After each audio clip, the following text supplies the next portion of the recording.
Olá para você, boa noite, seja muito bem-vindo ao TBC Esporte, abraçando aqui também a audiência da TV Alegro, que está em cadeia conosco, assim como a RBC AM 1270 e a Rádio Brasil Central FM 90,1. Você que assiste, acompanha a gente também pelas redes sociais, seja muito bem-vindo. E a gente já começa o programa de hoje falando sobre o Goiás. O time esmeraldino está jogando agora, nesse momento, lá no Maracanã contra o Flamengo, em partida atrasada pela 11ª rodada do Campeonato Brasileiro. E a gente já mostra para vocês alguns lances desse jogo. O gol, logo de cara, o Goiás conseguiu abrir o placar. Um belo gol do Vinícius Lopes, Thaís. Cruzamento do Daniel Bessa e o jovem Vinícius Lopes, a gente vê condição totalmente legal do atacante esmeraldino, pegou de primeira, mandou no cantinho, fez 1-0 para o Goiás. Porém, o Flamengo buscou o empate ainda no primeiro tempo, com o Pedro, essa jogada aí, bola com o Bruno Henrique, do Gerson para o Bruno Henrique, e o Pedro apareceu fuzilando, o artilheiro Pedro, aos 38, 39 ali do primeiro tempo, 1-1, o jogo está no intervalo. Tá certo, lembrando que o Goiás também teve um gol anulado do David Duarte, né, nessa partida aí pelo VAR. E eu já convido a participar aqui da conversa conosco também o Daniel Santana, que hoje está em home office, mas está ligadinho nessa partida para entrar na roda de bate-papo aqui com a gente. Boa noite, Daniel. Boa noite, Thaís. Boa noite, Vitor, Evandro, Rupert e amigos do TBC Esportes. Daniel, e aí? Você acompanhou esse primeiro tempo aí de camarote? O que você tem a dizer da atuação da equipe do Goiás contra o Flamengo lá no Maracanã? Bom, Thaís, o Goiás começou muito compactado, defensivamente muito bem, um time que quase não passava do meio de campo, tentando antes de atacar não levar o gol, e acabou numa jogada que saiu ali logo no comecinho, aos 13 minutos, com o Vinícius, fazendo um gol que surpreendeu o Flamengo. O Flamengo não esperava que o Goiás fosse ter essa postura, às vezes defensiva, mas saindo para o ataque. Teve uma oportunidade no comecinho do jogo com o Rafael Moura, teve essa segunda oportunidade com um gol do Vinícius, e a partir do momento que o Goiás fez o gol, infelizmente o que aconteceu foi que o Goiás aproveitou essa retranca, já estava jogando compactado, e aí passou a realmente ignorar o ataque, passou realmente a procurar só alguns contra-ataques ao longo da partida, mas sofreu uma pressão muito grande do time do Flamengo, que dominou o resto do primeiro tempo. O goleiro Tadeu tem uma atuação impecável nesse primeiro tempo, fez pelo menos 2 defesas dificílimas, entre outras defesas fantásticas que fez nesse primeiro tempo, senão o Flamengo já estaria ganhando, já teria virado o jogo, e não só virado o jogo por um gol, talvez tivesse 3-1 nesse momento, se não fosse a atuação do goleiro Tadeu. Certo. Daniel, você continua com a gente. Eu vou dar boa noite aqui para os meus meninos que estão aqui também. Eles assistiram agora os lances que você mostrou aí para a gente. Eu quero saber a opinião deles também. Boa noite, Evandro Gomes. Boa noite, Thaís. Abraço a você, ao Daniel, ao Vitor, ao Rupert. O Goiás até que suportou bem, até 38 minutos para levar o gol de empate. Vamos ver no segundo tempo, torcer para que o Goiás continue firme aí. O empate já será considerado um bom resultado. Boa noite, Rupert. O que você achou da atuação da equipe do Goiás que você acompanhou agora aqui? Boa noite, Thaís. Olha, quando estava lá 1-0, o gol do Vinícius, garotinho da casa, eu disse a você, Thaís, que maravilha, o Goiás ganhando do Flamengo, dá motivação, o time ganha força no campeonato. Aí vem o gol de empate da equipe do Flamengo. A defesa do Goiás, ela tem que ter mais consistência, ela tem que jogar um futebol de mais tranquilidade ali, porque senão não há goleiro que aguente. O Tadeu já mostrou nesse primeiro tempo, por tudo que o Daniel viu, por tudo que a gente pôde acompanhar aqui, antes do programa, que ele não vai segurar tanta bucha desse jeito, né? Vitor, bem-vindo. Você acompanhou aí também o Goiás, a gente está acompanhando aqui em tempo real e a todo momento a gente vai trazer a atualização dessa partida para você que está em casa nos ouvindo e nos acompanhando. Eu queria ver o que você acha que falta para o Goiás para ele voltar para esse segundo tempo e conseguir sair do Maracanã com um resultado favorável. Boa noite, Thaís Freitas, Evandro Gomes, Rupert, Daniel, e ótima noite em especial para você que nos acompanha em mais um TBC Esporte. O Goiás, mais uma vez, jogou primeiro para destruir as jogadas adversárias, mas diferente do que foi contra o Atlético Mineiro nesse primeiro tempo, o Goiás se aventurou um pouquinho no ataque. Logo no primeiro minuto, o Rafael Moura, em um cabeceio, quase marcou um gol, jogado com o Vinícius Lopes. Hoje, o Queco está me agradando, está se movimentando bem, ele e o Shailon dando boas alternativas nos contra-ataques. O Goiás, depois que fez 1-0, teve pelo menos 2 bons contra-ataques. A gente estava assistindo o jogo ali na redação antes do programa, no nosso esquenta. A gente estava vendo o jogo. Para o segundo tempo, eu espero que o Goiás um pouquinho mais solto, porque não adianta ficar só se defendendo. Contra uma equipe que tem um poderio tão grande, um volume tão grande como o Flamengo, você ficar jogando só atrás, jogando por uma bola, é morte certa, digamos assim. É bem improvável que você suporte tanta pressão, mais 45 minutos, dando bola, dando campo para o Flamengo produzir. Então, espero que o Goiás consiga sair um pouquinho mais, porque o Flamengo está dando brechas, está dando espaços para o Goiás conseguir beliscar mais um golzinho e conseguir um bom resultado lá no Maracanã. Evandro, mas destacar aí também a atuação do Vinícius Lopes, que é uma das poucas coisas boas que a gente pode destacar nesse momento. O garoto de 21 anos fez seu 4º gol na temporada, vem aproveitando bem as chances que tem recebido. Né? A única coisa que acontece com o Vinícius, Thaís, é que ele costuma cair de produção no decorrer do jogo. Não deve ser preparo físico, é um menino, está saindo da base do Goiás.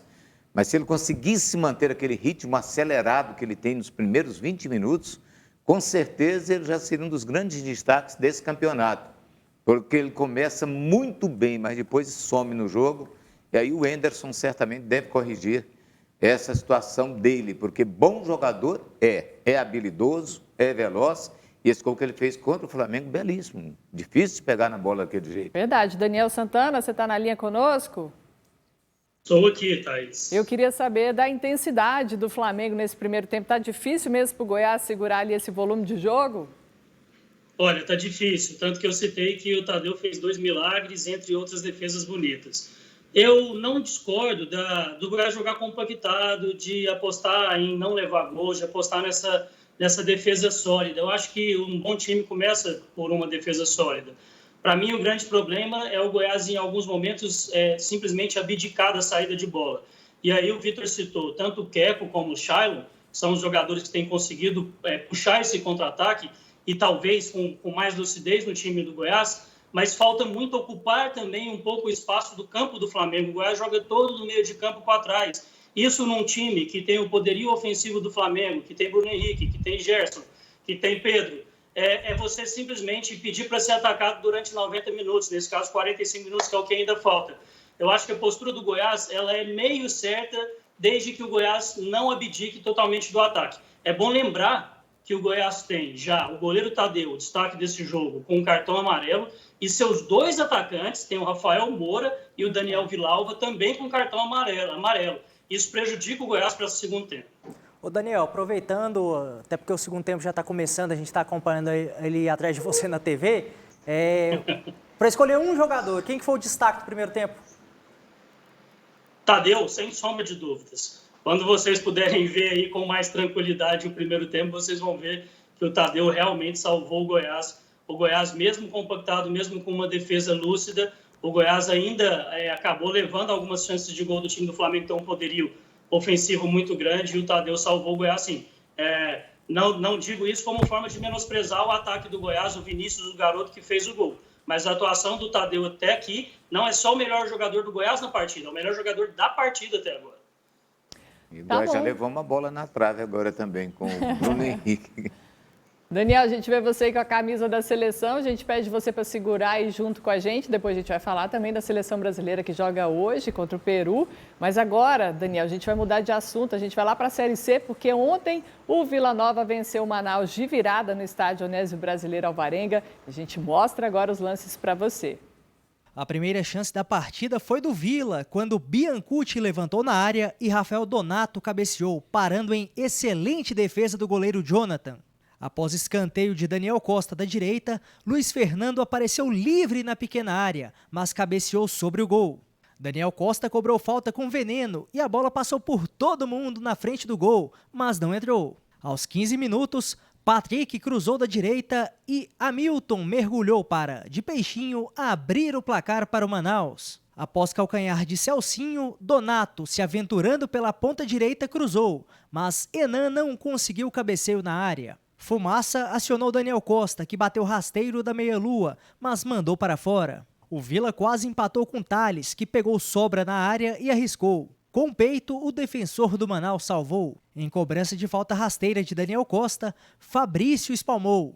Em chute de fora da área de Thales, Jonathan defendeu sem rebote. Aos 45 minutos, após cruzamento de Mário Henrique da esquerda, Jonathan espalmou e, no rebote, o goleiro derrubou Biancucci. Na cobrança do pênalti, Enan esbanjou tranquilidade com chute rasteiro. Bola em um canto, goleiro do outro.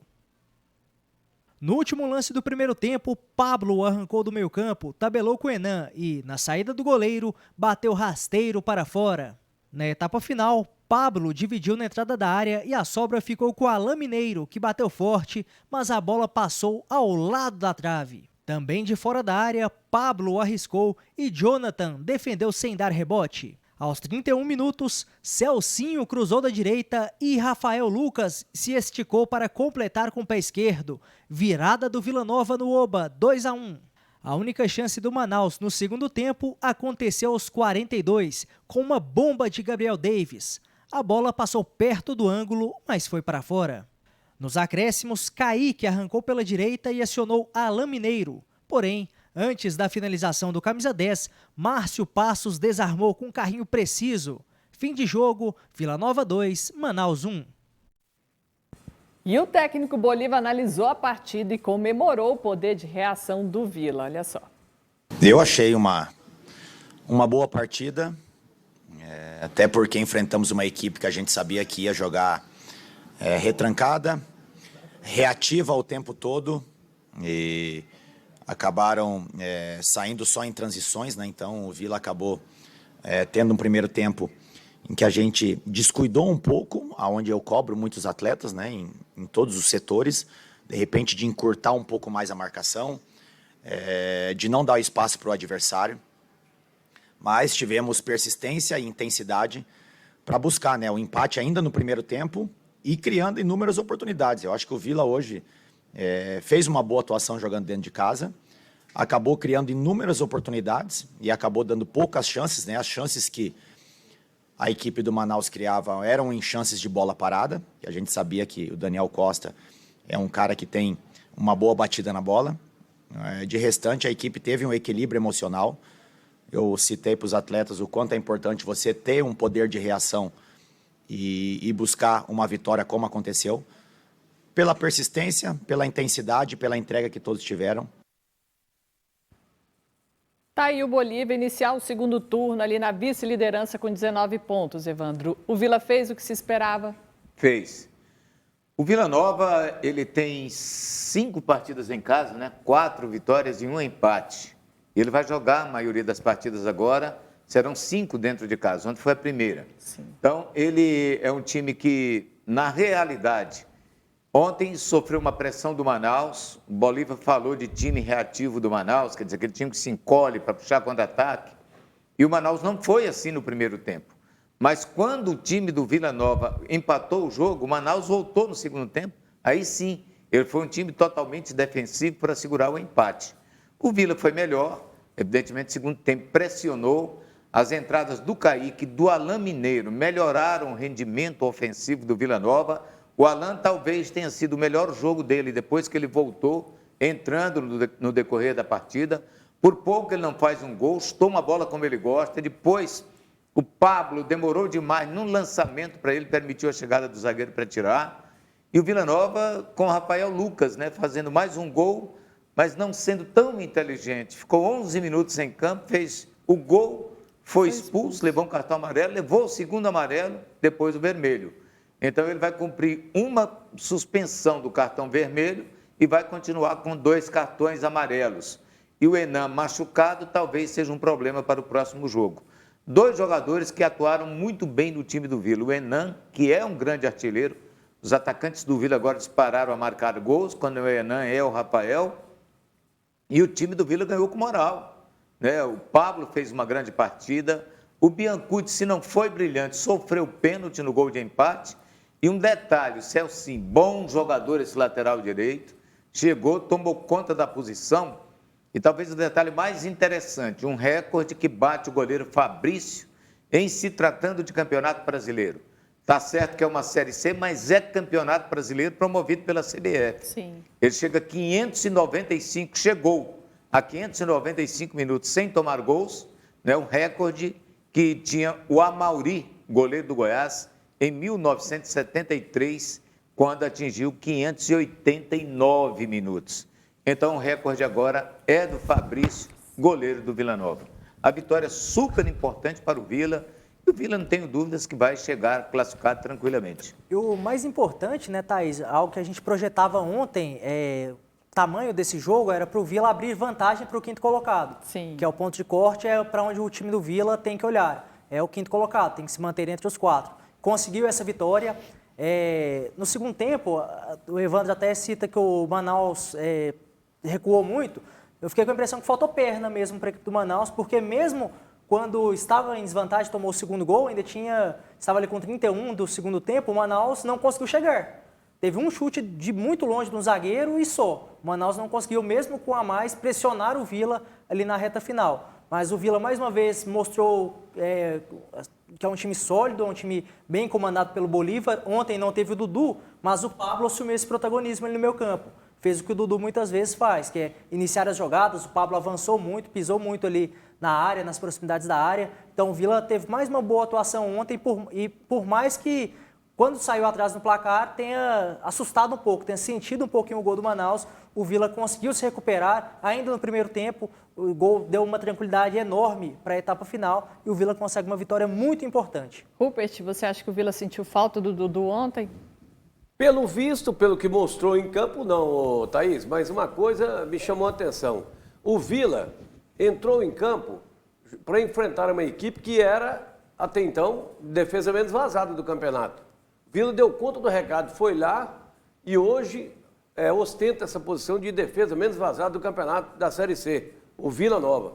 A hora que o Vila arruma um ataque, um bom ataque, um ataque que vai dar conta do recado, ele perde logo os 2 atacantes. Perde o Enan, que fez já 4 gols no campeonato. 5. E o Rafael Lucas. Aí o Vila tem que ter elenco. Agora que o técnico Bolívar vai mostrar suas qualidades para encontrar os substitutos. Tanto do Enan como do Rafael Lucas para o jogo contra o Paysandu. Que lá o papão da Curuzu não é presa fácil não, viu, Thaís? Até sobre o Enan, né, que o Rupert cita aí, ainda não está confirmada a ausência dele, mas ontem ele foi substituído porque sentiu dores na região lombar. Aí o Vila Nova até soltou um comunicado por meio de sua assessoria de imprensa, falando que por conta do desconforto já está descartado lesão grave, mas nos próximos dias, possivelmente amanhã, ele passará por exame, será reavaliado diariamente pelo departamento médico. Menos mal que não é uma lesão grave, mas fica também a preocupação. Mediante isso, a gente já viu ali a estreia do Francis. O que você achou dele também, Vânia? Não, ele não teve tempo, quase não mostrou, né? Entrou pouco tempo, pegou 1 ou 2 vezes na bola. Então não dá nem para a gente falar se ele é ou não um jogador que tem qualidade para substituir os 2 titulares. Numa emergência, eu acho que pode colocar até o Alain Mineiro, de 9, porque o Alain ontem entrou um pouco mais avançado. E foi, talvez, o melhor momento dele no Vila depois dessa volta. Francis, 30 anos, não jogava desde o dia 14 de fevereiro, Rupert.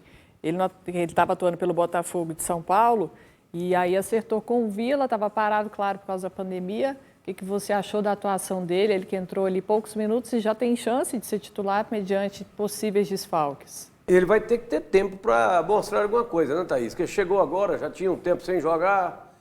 vai ter que mostrar um pouco mais, vai ter que ter um bom condicionamento físico para jogar no ataque do Vila. O Bolívar tem que fazer o trivial. Deixa o Alain Mineiro, deixa o garoto que entrou, pronto. Está lá o ataque do Vila formado, principalmente porque o jogo é lá em Belém do Pará. É contra o Papão, aí. A gente já tem aí no domingo o próximo jogo do Vila contra o Paysandu lá no Mangueirão, Vitor. O que esperar do Tigre para esse time? Então, é um jogo muito importante também pela pressão que vive o Paysandu, né? Está hoje fora do G4, daqui a pouco a gente até mostra a classificação para você que está em casa. É exatamente por isso, o Paysandu não está no G4, teve mudança no comando, o Hélio saiu da equipe, então vai aumentando a pressão. Já vira o turno fora do G4, o Vila conseguindo uma vitória, é um concorrente a menos que se aproxima. Então, um jogo importante demais, é importante contar com a volta do Dudu e a gente fica torcendo para o Enan se recuperar, porque o Vila não tem outra opção. A alternativa que o Evandro bem lembrou, tem o Alan Mineiro, que pode ser jogar ali como um falso 9, pode colocar o Rodrigo Alves, que apesar de jogar ali mais pelas beiradas, tem muita força física, quem sabe para jogar um pouquinho mais centralizado, ou quem é da função tem da base o garoto muito jovem, o Anderson, mas que já foi utilizado até mesmo ano passado. Jogos do Goianão, em jogos da Série B do ano passado, pode ser uma alternativa. O Anderson que ainda participa também das competições sub-20. O Francis é 9? Não é mais de beirada. Mais de beirada. E vamos aí à classificação da Série C para você agora, para a gente conferir. Em primeiro lugar, o Santa Cruz, 21 pontos. O Vila é o vice-líder com 19. Em terceiro lugar, a gente tem o Remo com a mesma pontuação do Vila. Em quarto lugar, Ferroviário com 14 pontos. Em quinto lugar, o 13 da Paraíba com 13 pontos. Em sexto lugar, o Paysandu com 11, mesma pontuação do Manaus e do Botafogo da Paraíba. E em nono lugar, a gente tem a Jacuipense com 10 pontos e o Imperatriz com 1 pontinho. E o Imperatriz vivendo uma crise danada, né? Crise ameaça até de não entrar em campo amanhã no jogo atrasado contra o Jacuipense. A empresa que estava comandando o futebol saiu, o futebol volta para o comando do próprio clube, né? Não mais por essa empresa terceirizada. E há grande chance de rolar WO amanhã. Nossa. E até mesmo do Imperatriz tem essa conversa lá no Maranhão de desistir do campeonato no meio da competição. Time amador, né? Totalmente amador. O que aconteceu com o Imperatriz aqui, jogando diante do Vila Nova. O time não tinha nem calção para entrar em campo, amador. Não pode. Pegaram o calção do Tigrão emprestado, né, Vânia? Número do nosso WhatsApp para você, 992298580. Manda os recadinhos, como fez o Adenilson aqui do bairro São Quero. São Quero, não. Ele não colocou o nome do bairro completo. São Carlos, não? Não, ele só colocou São. E já colocou assim, quero saber se o Vila Nova vai ser campeão da Série C. E aí, meninos? Responda o Adenilson. Isso é ruim pra gente falar, né? Ih, rapaz, tem times aí para ser campeão. Eu acredito Santa que o Vila Cruz pode subir. Brusque, Ipiranga de Erechim são os melhores times da competição, né? O Santa Cruz também está bem, mas o Vila também está bem. Eu acho que o Vila é um dos favoritos. E do Santa Cruz, né? Notícia que surgiu agora há pouco é que o Ceará está interessado no Pipico, que talvez é o grande jogador da equipe do Santa Cruz. Que passou aqui pelo Atlético Goianiense, né? Olá, todos daqui da roda. Eu queria perguntar para o Evandro Gomes se ele lembra dos grandes goleiros do Vila Nova. Luizinho Nascimento, Jorge, Vitório, Sérgio Nery, Serginho, Max, Lauro. Evandro, que saudade, aqui não tem rebote, diz o Rodrigo do setor Pedro Ludovico. Foram grandes goleiros. Luiz Alberto Bachu Serrano, né, que foi goleiro do Atlético Mineiro, foi campeão em 73, pegou os pênaltis. Jorge Vitório Cucielo, lá de Volta Redonda, né, também grande goleiro. Serginho tinha fábrica de boneca em São Paulo, veio para cá da Portuguesa, e um grande goleiro. Né, depois o Max Nascimento também foi bom goleiro. Enfim, goleiros espetaculares que o Vila teve. O Jorge Vitória foi o melhor deles, Evandro? Não acho. Não. Eu acho que desses goleiros, o Luizinho foi melhor. O Serginho, no meu ponto de vista, foi um dos melhores. Thaís, boa noite, pessoal da TBC, Evandro, Rupert, Vitor. O Atlético já tem alguém indicado para vir comandar? Um abraço a todos vocês. Esse aqui não deixou o nome, deixa eu ver, é o Albertino, nosso amigo. Não, ainda não tem não. O Eduardo Souza foi efetivado e o Watson disse que não tem pressa não. Contratar treinador está tão difícil que o Luiz Felipe Scolari, que o Lisca Doido, eles recusaram o serviço, recusaram o emprego do Cruzeiro. Falaram, não queremos não, vai ficar por aí mesmo. Do Vasco da Gama, eles estão recusando o serviço. O Cruzeiro está acertando com o Humberto Louser, né? Ex-Vila Nova, estava na Chapecoense, deve ser confirmado nas próximas horas como novo comandante da Raposa. Então, a gente vai para um rápido intervalo, daqui a pouquinho a gente volta com mais notícias aqui no TBC Esporte para você.